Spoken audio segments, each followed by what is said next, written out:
Bismillahirrahmanirrahim. Assalamualaikum warahmatullahi wabarakatuh. Sahabat Opop Jabar dimanapun berada, alhamdulillah pada kesempatan yang berbahagia kali ini, insya Allah kita akan bersama-sama menggali salah satu salah satu unit usaha yang berada di Pondok Pesantren Idrisiyah yang berlokasi di Kabupaten Tasikmalaya. Dan di kesempatan yang berbahagia ini, alhamdulillah kami juga sedang berada di salah satu unit usaha pesantren Idrisiyah, yakni perkebunan yang dikelola oleh santri dan juga ustadzah-ustadzah di Pondok Pesantren Idrisiyah. Dan tengah hadir bersama kami narasumber yang insya Allah akan membahas mengenai manajemen sumber daya manusia di Pondok Pesantren Idrisiyah, yakni dengan Ustadz Adang Nurdin, MS MPD, selaku Direktur SDM Pondok Pesantren Idrisiyah. Gimana Ustadz kabarnya? Alhamdulillah, baik, alhamdulillah Ustadz. Insya Allah hari ini kita akan sharing berbagi terkait ke-SDM-an di unit usaha pesantren Idrisiyah. Baik Tad, sebagai pembuka, barangkali bagaimana sejarahnya Idrisiyah memiliki berbagai unit usaha, bahkan mungkin fokus ke perikanan yang ada saat ini. Silakan Ustadz. Alhamdulillah, wassalatu wassalamu ala rasulillah, amma ba'du. Sahabat-sahabat pesantren-pesantren yang ada di Jawa Barat sebagai peserta OPOP, alhamdulillah, sesungguhnya Idrisiyah sejak awal berdirinya, kita konsen dan memiliki program-program utama. Di antara program utama yang dimiliki oleh Pondok Pesantren Idrisiyah, yang pertama adalah tarbawiyah ataupun pendidikan. Yang kedua adalah dakwah, dan yang ketiga adalah iktisodiyah. Nah, berbicara tentang pesantren sudah biasa, yang namanya pesantren pasti ada lembaga pendidikannya. Betul. Ketika berbicara pesantren, maka dakwah sudah menjadi salah satu hal yang memang dilakukan oleh para ustadz, para kiai di lembaga pondok pesantrennya. Tapi ketika berbicara ekonomi, maka ini sesungguhnya masih sangat sedikit sekali atau jarang pondok pesantren yang memang mereka konsentrasi selain ke pendidikan dan dakwah, mereka konsentrasi juga di ekonomi. Maka sesungguhnya di pesantren Idrisiyah sejak awal kita tiga ini, dakwah, tarbawiyah dan iktisodiyah atau dakwah, pendidikan dan ekonomi ini sudah dilakukan sejak awal. Tentunya ekonomi dulu ketika di masa-masa awal tentunya tidak seperti ini. Contoh misalkan kalau kita melihat ada minimarket di kita gitu ya, dengan brandnya Kinimat, dulu kan hanya sebatas warung biasa. Kalau di kita ada Kopontren, Koperasi Pondok Pesantren yang memiliki anggota yang cukup banyak, ribuan. Dulunya kan hanya sebatas unit simpan pinjam guru-guru madrasah sanawiyah. Begitu pula dengan usaha-usaha yang lainnya, misalkan seperti perikanan, itu kan dulunya hanya sebatas perikanan yang dikelola secara tradisional saja, karena memang Pondok Pesantren Idrisiyah terletak di Pagendingan, Kampung Pagendingan, Desa Jatihurip, Kecamatan Cisayong, Kabupaten Tasikmalaya, yang mana Pagendingan ini terkenal dengan pasar ikannya. Betul. Jadi Pondok Pesantren Idrisiyah ini berada di samping pasar ikan, pasar ikan. Tentunya mereka kan kalau di pasar ikan mereka memang usaha di perikanan. Tapi alhamdulillah Pondok Pesantren akhirnya pun berusaha di bidang perikanan, atau salah satu unit usahanya adalah perikanan. Dulu mungkin dikelola secara manual, nah sekarang mungkin dikelola secara lebih profesional gitu kan. Lalu dikembangkan, kalau dulu hanya terpaku dengan kondisi luas tanah dan lain sebagainya, kondisi air yang harus bagus, sekarang kan bisa dengan sistem bioplok yang memang airnya tidak terlalu memerlukan banyak air dan tidak perlu diganti-ganti kan airnya seperti itu. Nah mungkin sekilas seperti itu gitu. Jadi sejak awal kita memiliki program-program, diantaranya adalah pendidikan, dakwah dan juga ekonomi, dan semua diawali dengan segala keterbatasan, tapi alhamdulillah akhirnya Allah bukakan jalannya. Terkait ini karena kita akan fokus membahas sumber daya manusia, bagaimana sebetulnya relasi atau hubungan yang dibangun antara pimpinan pesantren dengan pengelola usaha pesantren?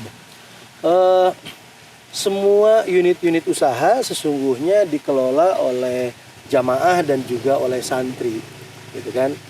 Dan pengelola itu adalah mereka-mereka mayoritas adalah lulusan-lulusan dari pondok pesantren kita. Tentunya pimpinan membangun struktur-struktur di unit-unit ekonomi yang ada di pondok pesantren Idrisiyah. Struktur dibangun, dibuat, disesuaikan dengan kebutuhan setiap unit ekonomi. Guru kita memberikan contoh di masa di periode awal pembentukan unit ekonomi. Lalu ketika struktur sudah dibuat, maka pimpinan memberikan otoritas kepada bagian-bagian yang telah dibuat tersebut atau struktur yang telah dibuat tersebut. Akan tetapi pimpinan lalu melakukan proses-proses yang seharusnya dilakukan oleh seorang pimpinan, yaitu melakukan controlling, evaluasi, dan pembinaan-pembinaan. Akan tetapi pembinaan di sini dalam kaitan lebih kepada spiritual motivasinya gitu, motivasi spiritualitasnya gitu. Jadi pimpinan juga ikut menginisiasi ya, hadirnya unit usaha di pesantren. Termasuk perikanan ini kan tanah wakaf yang diwakafkan oleh salah seorang jamaah. Lalu dulunya ini adalah sawah, lalu dengan inisiasi dari pimpinan yang melihat kondisi di sini bagus untuk dibuka ataupun dibuat depo ikan gitu ya. Nah, alhamdulillah akhirnya gitu. Selain ikan juga ada itu ya kalian udang ya? Iya betul, selain perikanan kita juga ada tambak udang di Cipatujah gitu, masih di Kabupaten Tasikmalaya. Baik, ini dengan unit usaha yang banyak di pesantren Idrisiyah, secara tenaga kerja SDM-nya jumlahnya berapa? Ataupun kalau fokus di perikanan berapa kira-kira itu? Kalau secara keseluruhan memang cukup banyak ya, tapi kalau untuk konsen di perikanan antara di tambak dengan di sini memang tidak terlalu banyak. Keseluruhannya ada sekitar 20 orang lah, 20 orangan yang mengelola perikanan dan juga pertambakan. Nah di sana juga tadi disebutkan ya ada santri, nah dan juga alumni. Apakah terlibat juga dalam proses pengelolaan di unit usaha? Tentunya kan santri-santri juga tidak semuanya punya kecenderungan kepada satu bidang gitu ya. Ada di antara mereka juga yang punya kecenderungan terhadap ekonomi gitu kan.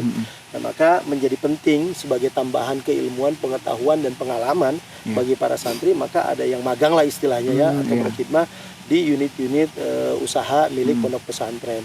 Ini sebagai tambahan bekal untuk mereka ke depannya gitu. Sehingga mereka dilibatkan termasuk di dalam pengelolaannya. Bagaimana itu cara mengatur waktu para santri? Di satu sisi harus belajar, di satu sisi juga harus ngebantu usaha pesantren gitu tadi. Di kita kan selain bagian ekonomi ada bagian pendidikan. Nah, maka antar bagian melakukan koordinasi yang baik gitu kan. Nah, problematika kan ketika tidak ada koordinasi yang baik antara satu bagian dengan bagian yang lainnya. Maka penjadwalan pembelajaran itu disesuaikan. Misalkan kalau khidmahnya atau mengabdinya di unit usaha misalkan pagi-pagi, maka proses pembelajaran bisa dilakukan siang ataupun malam hari. Jadi disesuaikan proses penjadwalannya. Jadi santri terlibat ya Ustaz dalam proses pengelolaan itu. Mengatur waktunya tadi juga sudah disampaikan. Nah, kira-kira nilai-nilai manfaat yang nanti akan didapatkan oleh santri dengan keterlibatan mereka di unit usaha itu seperti apa sebetulnya? Yang pasti mereka tambah keilmuan, juga tambah pengalaman, dan mereka punya modal ketika mereka nanti keluar di pesantren misalkan. Dan problematika ustadz-ustadz yang dimukimkan kan kebingungan masalah usahanya terkadang. Tapi dengan pengalaman misalkan ketika mereka menjadi santri atau mahasantri ataupun mahasiswa, mereka mengabdi di unit ekonomi misalkan salah satunya di perikanan, maka itu menjadi salah satu bekal buat mereka sesungguhnya gitu, menjadi bekal buat mereka. Kemudian ini kan Idrisiyah itu kurang lebih ada 40 unit usaha ya. Berarti kan butuh struktur gitu ya, struktur organisasi usaha di Idrisiyah itu ngelola sekian banyak unit usaha itu seperti apa, termasuk mungkin nanti fokusnya ke perikanannya sendiri Ustaz. Gimana struktur organisasinya di bagian perikanan itu sendiri? Ya kan di Idrisiyah ini kan ada Kopontren ya, Koperasi Pondok Pesantren. Tentunya di Kopontren seperti kita tahu lah, yang namanya kepengurusan di pondok pesantren itu ada pengawas, ada ketua, ada sekretaris, ada bendahara gitu ya. Dan untuk unit-unit ekonomi maka ada general manager yang bertanggung jawab untuk beberapa unit ekonomi yang ada di pesantren Idrisiyah. di bawahnya ada manajer-manajer gitu ya, pimpinan-pimpinan setiap unit-unit ekonomi. Di bawahnya juga ada apa namanya struktur-struktur yang memang tentunya antara satu unit dengan unit yang lain berbeda, disesuaikan dengan kondisi unit ekonominya dan kebutuhannya tentunya. Sehingga dengan adanya struktur yang disesuaikan dengan kebutuhan unit-unit ekonomi, ini bisa menjadi sesuatu yang mudah di dalam proses apa namanya menjalankan perekonomian. Ada kendala nggak Ustaz dalam struktur itu, misalkan dari kendala-kendala di struktur organisasi mungkin ada kendala atau gimana? Saya kira kalau untuk strukturnya tidak ada kendalanya, tapi di dalam prakteknya, dalam SDM-nya tentunya kendala itu selalu ada. Misalkan ya problematika dalam organisasi lah, masalah komunikasi, masalah koordinasi, kadang-kadang itu kan menjadi problem. Maka pembinaan ini menjadi salah satu hal yang memang harus terus dilakukan sesungguhnya. Barangkali ada tips membuat struktur organisasi tadi gitu ya. Berdasarkan apa sih biasanya kita nyusun struktur organisasi itu gitu ya? Silakan. Dalam menyusun struktur organisasi kepengurusan misalkan, baik itu di unit ekonomi ataupun apapun secara lebih luasnya, maka jangan struktur dulu yang dibuatnya, bukan bagan-bagannya dulu, tapi yang paling penting adalah kebutuhannya dulu. Sehingga posisi yang ada dalam struktur dalam sebuah organisasi, baik itu usaha maupun non usaha, maka yang harus dilakukan adalah kebutuhannya apa dulu gitu. Misalkan kalau dalam sebuah organisasi itu dibutuhkan yang namanya bagian, kalau misalkan usaha, marketing, itu kan dibutuhkan, berarti harus ada di sana misalkan. Tapi misalkan bagian penjaga gudang, sementara kita nggak punya gudang, ya buat apa gitu. Betul. Jadi yang harus diperhatikan dalam membuat struktur organisasi ataupun apa SDM di setiap usaha ataupun non usaha itu, yang pertama harus dilakukan adalah analisa. Ada yang disebut dengan proses analisis terlebih dahulu. Apa sih kebutuhan yang apa namanya yang kita butuhkan, sehingga harus dibuat strukturnya, baru diisi orang-orangnya, kan seperti itu. Nah, struktur itu tidak pasif gitu. Struktur itu kan dinamis. Gitu, kan? Sesuai dengan kebutuhan. Kalau kebutuhannya, kalau misalkan usahanya semakin besar, kebutuhannya semakin besar, maka orangnya semakin banyak yang dibutuhkan. Misalkan bagiannya juga semakin banyak, ya diperlebar lagi, dibesarkan lagi apa namanya strukturnya gitu. Nah, kebanyakan di kita gemuk strukturnya, tapi kita tidak butuh gitu, tidak butuh untuk itu. Maka dasarnya adalah kebutuhan. Jadi payung organisasi usaha di Idrisia itu adalah Kopontren ya, Ustaz ya? Iya, salah satu. Untuk perikanan sendiri itu gimana itu? Pembagian tugasnya itu ada bagian apa saja tuh di perikanan? Kalau di perikanan sebenarnya kan sederhana gitu ya. Jelas ada manajernya yang bertanggung jawab mengelola dari A to Z ya. Dari A sampai Z ini kan manajer punya tanggung jawab. Di sana juga ada bagian adminnya yang mengurusi tentang masalah administrasi keuangan dan lain sebagainya. Banyaknya disesuaikan dengan besarannya ya. Ada yang satu misalkan kalau misalkan hanya beberapa kolam yang dikelola, ya tidak perlu banyak juga gitu kan. Setelah itu ada apa namanya feedernya, ada yang bertanggung jawab memberikan pakannya, ada yang bertanggung jawab mengontrol tumbuh kembang dari ikan, perairan dan lain sebagainya. Itu ada bagian. Setelah itu ada yang lebih penting lagi nih, marketingnya. Jangan sampai kita mampu apa namanya membuat usaha dalam artian apa namanya, misalnya kalau ikan kita terus gitu ya produksi gitu ya, tapi marketnya tidak kita pikirkan. Jadi sesederhana itu sih sebenarnya mah gitu. Secara strukturnya, tapi kan yang berat adalah bagaimana ini bisa dilakukan secara istiqomah kan gitu. Dan yang paling penting lagi, semua tidak pernah berhenti untuk belajar meningkatkan kualitas dirinya, itu yang paling penting. Kalau misalkan tadi ya juga sudah disinggung terkait job description, job desk-nya ya dari masing-masing bagian. Bagaimana sebetulnya membuat gambaran terkait tugas dari masing-masing tim agar mereka fokus di bagiannya sehingga bisa menjalankan tugas dengan maksimal. Kira-kira seperti apa, Ustaz? Kan kalau dalam teori manajemen kita mengenal ada yang disebut dengan planning, perencanaan, ada organizing gitu kan, pengorganisasian, pembagian tugas, ya, activating, controlling dan lain sebagainya gitu ya kan dalam teori manajemen. Nah sesungguhnya agar semua bisa bekerja dengan porsinya masing-masing, maka harus ada departementasi yang jelas, ada pembagian tugas-tugas yang jelas, job desk-nya harus jelas. Misalkan bagian administrasi ini tugasnya apa saja, misalkan bagian marketing tugasnya apa saja. Nah maka penting struktur dibuat, tapi juga penting setelah itu dibuat job description-nya. Oke. Apa yang harus dilakukan oleh masing-masing bagian. Setelah ada proses departementasi, maka ada proses perumusan tugas-tugasnya, sehingga jelas apa sih yang harus dilakukan gitu. Itu tertuang nggak saat dalam SK misalkan Oh iya, betul. Itu jadi tertulis ya? Betul, tertulis. Jadi di sana misalkan manajer, apa sih job desk seorang manajer? A, B, C, D dan lain sebagainya. Sehingga tugas itu bisa dilakukan gitu.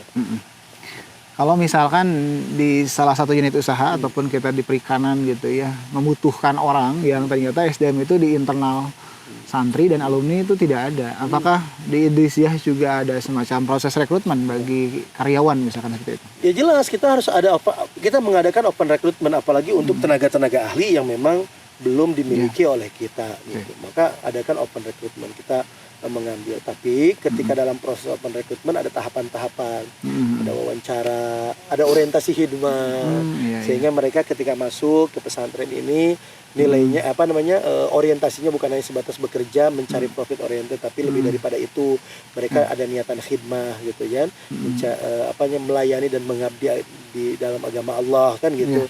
Karena memang semua usaha yang dilakukan oleh pesantren Idrisiyah sesungguhnya bukan untuk pesantren tapi untuk umat, dikembalikan kepada umat semua keuntungannya dengan berbagai macam bentuk program-program yang dilakukan oleh pondok pesantren Idrisiyah.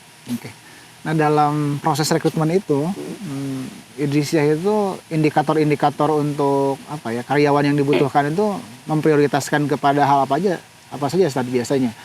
Yang jelas mereka harus punya kemauan untuk berkhidmah, bukan hanya sebatas kemauan untuk bekerja, gitu kan? Bukan hanya sebatas untuk bekerja mencari uang, tapi lebih kepada berkhidmah orientasinya, ya. Beribadah kepada Allah, mengabdi kepada Allah dengan cara terjun di salah satu unit ekonomi di pesantren Idrisiyah, yang mana keuntungannya akan dikembalikan kepada umat. Gitu. Yang kedua, selain tadi orientasi, berarti kan kelurusan niat, gitu. Dan mereka punya kemauan, gitu, kan? Kemauan yang kuat, himmah yang kuat, iradah yang kuat. Itu menjadi salah satu faktor yang menjadi prasyarat mereka bisa berkhidmah, bergabung di unit ekonomi atau usaha pondok pesantren Idrisiyah. Jadi bukan hanya kemampuan kerja job skill saja ya? Oh iya, kalau kita mencari orang yang punya keahlian saya kira banyak ya, tapi yang punya semangat untuk berkhidmah, ruhul khidmah yang kuat ini juga yang cukup jarang sebenarnya. Tapi ada nggak di Idrisiyah yang dia ekspor gitu ya, kemudian ingin hijrah dan mengabdikan diri di pesantren misalkan seperti itu? Ada beberapa. Ada beberapa ya yang seperti itu. Jadi dia praktisi dan siap mengabdikan diri gitu ya di pesantren. Nah, terkait ini juga karyawan juga perlu terus di upgrade ya. Betul. supaya meningkat. Nah, biasanya pelatihan yang sering diberikan untuk para karyawan di unit usaha Idrisiyah itu pelatihan apa saja, Ustaz? Nah, di kita kan ada pelatihan untuk mengupgrade atau meningkatkan kualitas gitu. Kualitas itu kan dua, job skill dan mental spiritual skill. Ya kan, bagaimana bisa meningkat satu kemampuan kinerjanya, kerjanya. Yang kedua adalah meningkat ruhul khidmahnya. Maka ada pelatihan-pelatihan yang dilaksanakan baik internal oleh kita gitu di Direktorat SDM Sumber Daya Manusia maupun dari eksternal. Kalau eksternal kan misalkan dari dinas perikanan gitu ya. Banyaklah dari dinas-dinas yang melakukan pelatihan-pelatihan juga untuk mengupgrade kemampuan daripada yang berkhidmah ataupun yang bekerja di unit ekonomi kita. Bahkan kalau untuk perikanan ada penyuluh yang memang intent juga datang memberikan peningkatan skill gitu ya, kemampuan untuk meningkatkan kemampuan dari yang bekerja di tempat kita gitu ya, di perikanan khususnya gitu. Nah, selain itu juga ada pelatihan-pelatihan seperti orientasi hidmah, orientasi hidmah mereka seperti apa gitu. Membangun spirit hidmah, itu pelatihan-pelatihan yang dilakukan di internal kita. Jadi bukan hanya sebatas pelatihan itu untuk menaikkan atau meningkatkan kapasitas kemampuan kerjanya saja, tapi lebih daripada itu ada pelatihan. Kebetulan di kita ada STC juga tuh, Supi Training Center yang konsen lebih kepada membangun mental spiritual skill gitu ya, bagi seluruh yang berkhidmah atau yang mengabdi, bukan hanya sebatas di ekonomi, secara keseluruhan gitu, di direktorat atau di bagian-bagian yang ada di pondok pesantren Idrisiyah. Dalam proses pelatihan pasti selalu ada kendala gitu ya. Nah, kira-kira kendala dalam pelatihan itu sendiri yang sering dialami terjadi di pelaksanaan pelatihan di pesantren Idrisiyah itu kira-kira apa, Ustaz?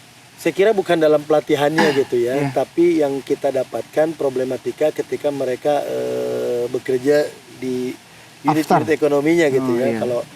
Kalau pelatihan kan dilakukan karena memang ada problem. Oke. Gitu kan. Pelatihan itu dilakukan yang pertama karena ada problem, ada permasalahan misalkan. Iya. Kalau permasalahan itu masalahnya adalah lebih kepada kapasitas atau kemampuan atau kompetensi mungkin ya, Iya.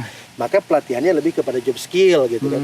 Tapi kalau misalkan problematikanya lebih kepada ini nih apa namanya spiritualitas mereka misalkan, maka pelatihannya atau trainingnya lebih kepada bagaimana meningkatkan ruhul hidmah mereka. Gitu.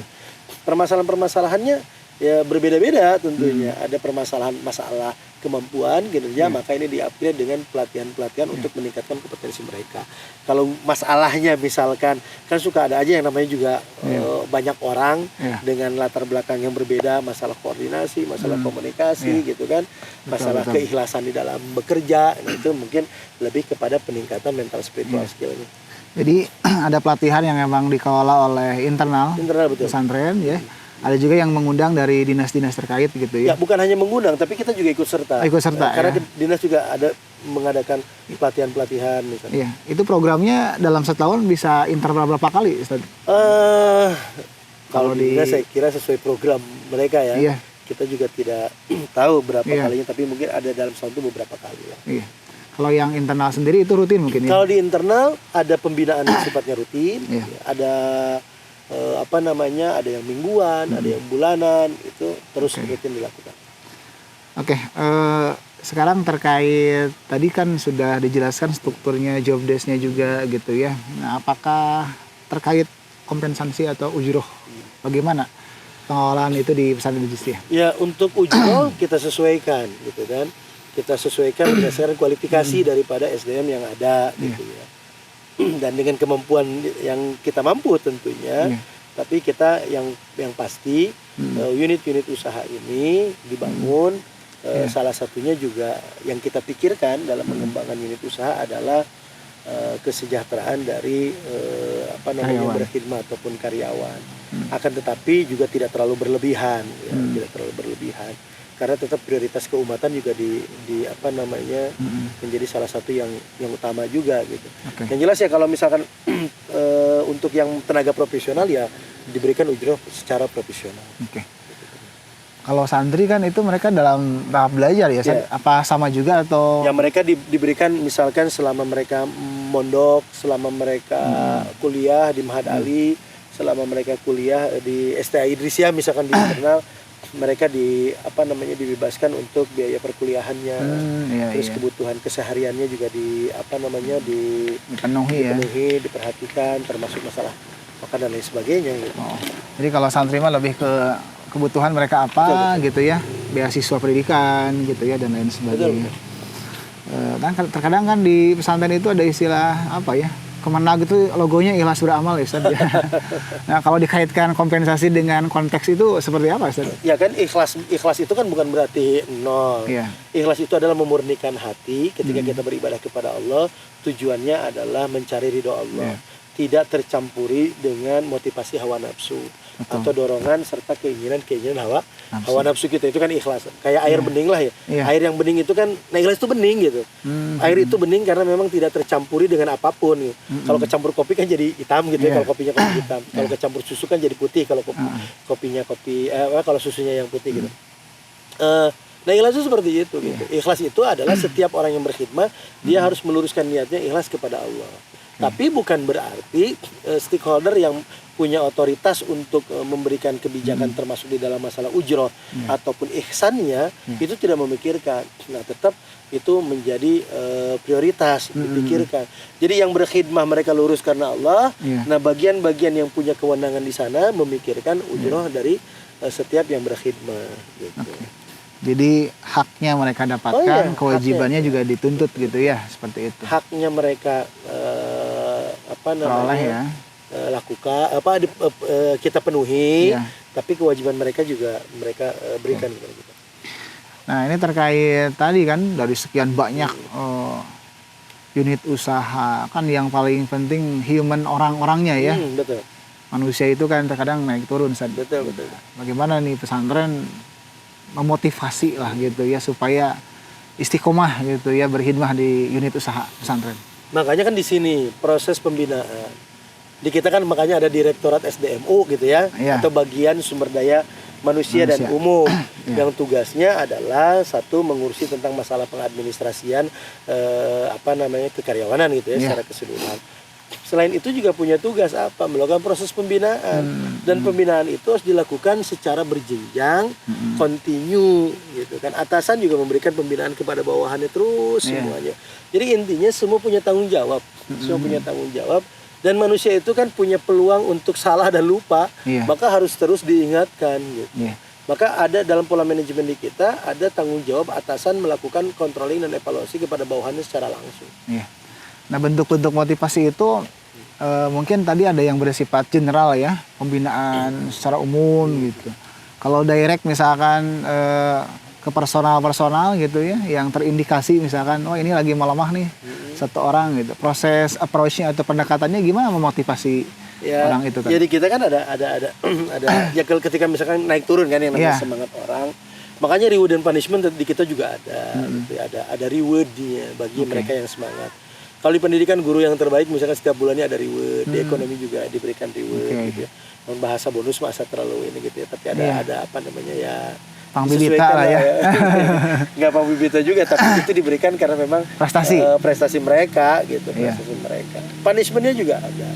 Jadi kita wilayah-wilayah batiniah kita tingkatkan, rukun khidmahnya, tapi juga sistem manajemen profesional juga kita jalankan.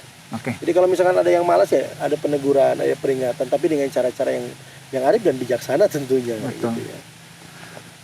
SDM di Idrisiyah apakah ada semacam kewajiban? Kalau tadi mungkin secara profesional ya ada kewajiban lahiriahnya datang tepat waktu. Kalau secara batiniah mungkin ada apa gitu yang harus dijalankan oleh mereka gitu, Ustaz? Ya meningkatkan amaliyah fardiyahnya, meningkatkan amaliyah dalam menjalankan kefarduan gitu ya. Ya kewajiban-kewajiban sebagai seorang muslim itu tentunya harus dijalankan dan harus ditingkatkan. Selain itu juga gitu kan dari setiap yang berkhidmah juga kan punya kewajiban meningkatkan kualitas selain kualitas khidmah itu kan tergantung dari kondisi hatinya. Maka proses-proses tazkiyatun nafsi, tasfiyatul qalbi itu harus terus dilakukan. Memperbanyak zikir-dzikir yang telah diijazahkan oleh guru-guru kita di pesantren, itu juga menjadi kewajiban yang harus dituntaskan oleh setiap yang berkhidmah di pesantren Idrisiyah.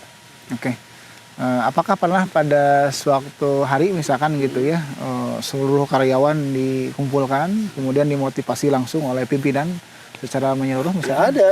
Tentunya tadi kan pimpinan memberikan otoritas ya untuk mengelola kepada struktur yang telah dibuat. Akan tetapi kan ada controlling dan juga ada evaluasi, ada pembinaan yang dilakukan baik secara parsial maupun secara keseluruhan. Gitu. Ada pembinaan yang dilakukan secara parsial dan ada pembinaan yang dilakukan secara keseluruhan. Berarti peran pimpinan pesantren itu sangat sangat urgen ya dari aspek pengelolaan usaha di pesantren Idrisiyah ya. Ya pimpinan bagi kami adalah yang pertama uswah, contoh bukan hanya di masjid dong, tapi sampai di luar masjid gitu. Jadi seorang ulama itu dia menjadi imam baik di dalam masjid maupun di luar masjid, menjadi contoh, menjadi uswah bagi murid-muridnya, bagi jamaah gitu, bagi santri-santrinya tentunya gitu. Yang kedua pimpinan sebagai penggerak gitu. Jadi penggerak bagi kita semua agar kita juga dimampukan untuk berkhidmah secara totalitas tentunya. Nah ini kan perlu yang menggerakkan ini, perlu penggerak gitu. Jadi kalau kami meyakini bahwasannya pimpinan pesantren kami adalah penggerak kami, penggerak lahir batin kami gitu kan. Bukan hanya sebatas menggerakkan lahiriahnya saja, tapi yang lebih penting menggerakkan batinnya. Dari pergerakan batinnya akhirnya berekses atau berdampak terhadap pergerakan jasmania atau lahiriah. Gitu. Misalkan ada orang misalkan dia expert kalau di luar misalkan bisa dibayar mahal dan lain sebagainya. Tapi kan belum tentu juga mereka mendapatkan kebahagiaan, kenyamanan gitu, orientasi hidup yang jelas, bahwasanya kehidupan ini sementara, ada kehidupan setelah kehidupan ini, kematian bukan akhir dari kehidupan, tapi pintu gerbang untuk masuk ke dalam kehidupan yang selanjutnya, sehingga berbekal untuk menuju kepada kehidupan selanjutnya itu adalah dengan memupuk bekal yang sebanyak-banyaknya, yaitu nilai-nilai ketakwaan, ibadah. Nah, berkhidmah bagian daripada ibadah kita kepada Allah Subhanahu wa taala. Itu kan perlu penggerak, itu perlu yang menggerakkan. Ini kan kalau terkait dengan usaha, bisnis tadi ya, itu kan selalu dikaitkan dengan profit ataupun keuntungan. Betul, betul. Tapi di satu sisi kita sebagai pengelola gitu ya, sebagai orang yang diberikan amanah, ngejaga hati. Kan kalau dalam konteks zuhud gitu kan ya, kalau dikaitkan dengan konteks zuhud, kalau beberapa pemahaman kan mengatakan zuhud itu benar-benar meninggalkan dunia lah gitu ya gitu. Idrisiyah dengan basic tasawufnya, tarekatnya gitu kayaknya, bagaimana itu mengelaborasi itu semuanya gitu, Ustaz. Dalam terminologi tasawuf yang kami pahami dari guru kami, zuhud itu bukan meninggalkan dunia, tapi dunia ada di genggaman kita. Dunia nggak masuk ke dalam hati kita. Dunia kita syukuri, bukan kita cintai. Dunia kita jadikan sebagai tempat yang akan kita tinggalkan, bukan tempat yang kita tinggali, bukan sebagai tempat tinggal, tapi tempat yang akan kita tinggalkan. Sehingga zuhud dalam pemahaman kami adalah bukan meninggalkan dunianya, tapi memproteksi hati dari dampak negatif dunianya. Sehingga dunia nggak masuk ke dalam hati. Udah, dunia di tangan aja. Kita memproteksi dari dampak-dampak negatif. Karena kan karakter dunia itu dijelaskan dalam Al-Quran, mata'ul ghurur. Kenikmatan, tapi di balik kenikmatan itu mengandung tipu daya. Nah, tipu dayanya inilah yang harus kita hindari, bukan dunianya. Bagaimana caranya? Dengan menjaga hati.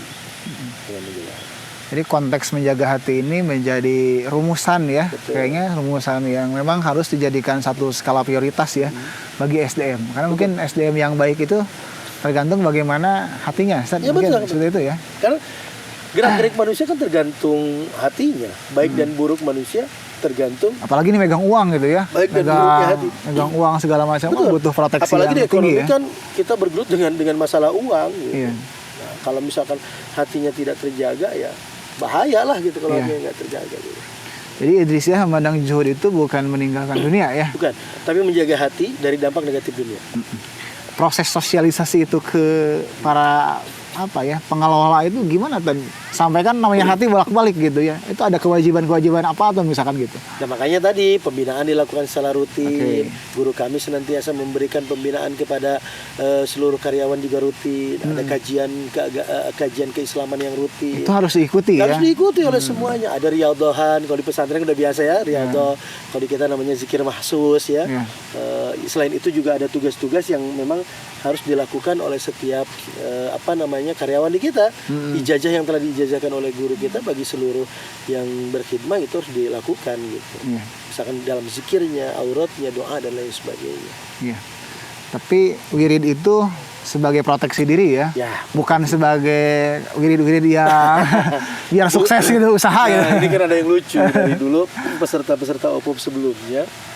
Ketika melihat mungkin dalam pandangan mereka kita disukseskan gitu ya oleh Allah, mereka bertanya, Kiai apa tuh wiridnya agar usaha maju dan lain sebagainya.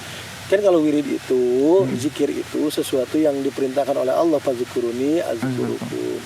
Nah, berzikir kepada Allah tujuannya adalah menjalankan perintah Allah, mencari ridho Allah, bukan agar usahanya lancar gitu ya. Bukan hanya sebatas itu, tapi ketika kita mengingat Allah, Allah akan ingat kepada kita. Ketika Allah mengingat kita, maka usahanya dimajukan. Itu salah satu bentuk Allah mengingat kita gitu. Usahanya diuntungkan. Allah mengingat kita, salah satunya mungkin karena kita mengingat Allah. Alhamdulillah. Baik, luar biasa sekali. Nah, barangkali itu adalah gambaran dari manajemen sumber daya manusia Pesantren Idrisiyah yang mana mengelola berbagai unit usaha. Dan hari ini tadi juga sudah disampaikan bahwa perikanan juga salah satu unit usaha yang dikelola oleh Pesantren Idrisiyah, yang memiliki depo ikan di Batu Gulung dan juga tambak udang di Cipatujah. Nanti saat Batu Gulung itu apa mungkin ya bagi saya. Iya. Daerah mana itu nama Ustaz? tempat ya, Iya. nama salah satu daerah di di Kecamatan Cisayong gitu. Iya. Di mana di tempat ini namanya Batu Gulung gitu. Nama tempatnya. Baik, gimana Ustaz? Mungkin ini sebagai konklusi lah ya. Karena penting, saya kira program apapun di pesantren gitu ya, itu akan erat kaitannya dengan SDM. Termasuk juga usaha. Bagaimana konsep manajemen sumber daya manusia mungkin yang diterapkan di Idrisiyah, dan barangkali ini juga bisa diterapkan di pesantren-pesantren yang lainnya. Ya, yang paling penting itu tadi, niatnya harus lurus. Buka usaha itu niatnya lurus, bukan untuk memperkaya diri, tapi mencari ridho Allah. Kita beribadah dengan usaha di pondok pesantren, sehingga diharapkan nanti ada pemasukan untuk mengembangkan pesantren, mengembangkan pendidikan, mengembangkan dakwah, dan lain sebagainya. Ini menjadi hal yang sangat penting. Ini meluruskan niat. Maka kalau di kita ada istilah namanya lillah. Jadi niatnya harus karena Allah. Niat karena Allah itu artinya ikhlas niatnya, mencari ridho Allah. Nah, niat yang ikhlas ini tidak bisa muncul begitu saja. Niat yang ikhlas itu tergantung dari tempatnya niat. Tempat niat itu adalah hati manusia. Maka ketika mau buka usaha, yang pertama adalah bersihkan hatinya agar lurus niatnya karena Allah. Ya. Qad aflaha man tazakka wa dzakara isma rabbih fasalla. Ya, berbahagialah orang yang tazakka, membersihkan hati. Setelah hatinya bersih, maka akan tersambung kepada Allah. Jadi kalau orang tidak melakukan proses tazkiyatun nafsi sebelumnya, maka akan susah ketersambungan hati kepada Allah. Membuka usaha, akhirnya niatnya bukan karena Allah, karena tidak ada proses tazkiyatun nafsi. Maka bersihkan hati dulu. Makanya qad aflaha man tazakka wa dzakara isma rabbih fasalla. Jadi bersihkan hati, sambungan hatinya kepada Allah, baru sholat. Kalau mau usaha, usahanya ini bagian daripada ibadah, bersihkan hatinya. Setelah itu baru sambungkan hatinya kepada Allah, mencari ridho Allah, maka baru usaha. Insya Allah nanti aflaha, kita akan disukseskan, dibahagiakan oleh Allah Subhanahu wa Ta'ala. Yang kedua, setelah lillah maka fillah. Lakukan dengan cara-cara yang sesuai dengan aturan-aturan yang telah diatur oleh Allah Subhanahu wa Ta'ala. Jangan sampai kita keluar dari aturan-aturan Allah. Maka setelah lillah, fillah, maka insya Allah nanti akan billah, disukseskan oleh Allah Subhanahu wa Ta'ala. Tapi ada satu hal yang harus diperhatikan, bahwasannya ketika menjalankan usaha, ya, kita jangan hanya sebatas tergiur dengan kesuksesannya, tergiur dengan keberhasilannya, tapi ada yang lebih penting daripada itu. Lihat proses-proses yang dilakukan sampai kepada tahap kesuksesan gitu. Taraf itu ada prosesnya tentunya. Maka lakukanlah proses-proses itu dengan maksimal, niat karena Allah, lakukan sesuai dengan aturan-aturan Allah, dan juga harus ada keistiqomahan, semangat dan berhusnuzon kepada Allah. Insya Allah ya, hasil tidak akan mengkhianati proses yang dilakukan oleh setiap hamba yang berusaha mencari ridho Allah Subhanahu wa Ta'ala. Maka insya Allah akan disukseskan oleh Allah. Maka lillah, fillah ini merupakan kunci agar kita disukseskan oleh Allah Subhanahu wa Ta'ala. Alhamdulillah. Sahabat-sahabat OPOP dimanapun berada, bisa kita ambil pelajaran bahwa dalam proses manajemen sumber daya manusia di Pondok Pesantren Idrisiyah, di mana pesantren Idrisiyah mengelola unit usaha, SDM-nya melibatkan santri dan alumni. SDM-nya dilatih mentalnya juga skillnya sehingga berimbang. Ketika mental dan skillnya berimbang, akan menghasilkan sebuah usaha-usaha yang berkah. Usaha yang berkah itu adalah usaha yang secara pribadi dari setiap orang yang terlibat di dalamnya meniatkan diri berusaha karena Allah Subhanahu wa Ta'ala, sehingga akan melahirkan sebuah usaha yang berkah untuk pondok pesantren. Mudah-mudahan informasi ini menjadi bermanfaat, wabil khusus untuk kami di Pondok Pesantren Idrisiyah, umumnya bagi sahabat-sahabat OPOP Jabar di manapun berada. Terima kasih, mohon maaf. Wassalamualaikum warahmatullahi wabarakatuh.